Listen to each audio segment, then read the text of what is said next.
watu wengine wanaona labda katika enzi za Mtume sallallahu watu walikuwa kila sana wali.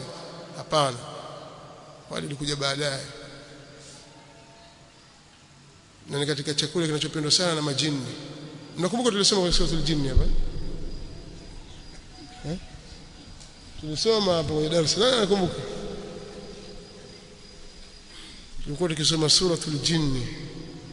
Majini wanapenda sana chakula gani? Aliulizwa mmoja, jini mmoja, sana chakula chetu tunapenda zaidi ni wali.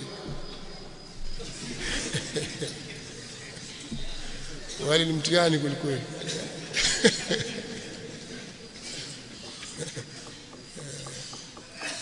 Ni wasahau sana kitu tumesoma, na ni kauli ambayo rajahahu al-Imam Ibn Kathir rahimahullah. Sheikh upo sio kuona kwamba jini labda unakunya madamu machafu na madegani huko, na wapi wapenda mchele. Mchele si mchele. Sasa watu jini wa wapi? Lakini mchele kama ni basma nini.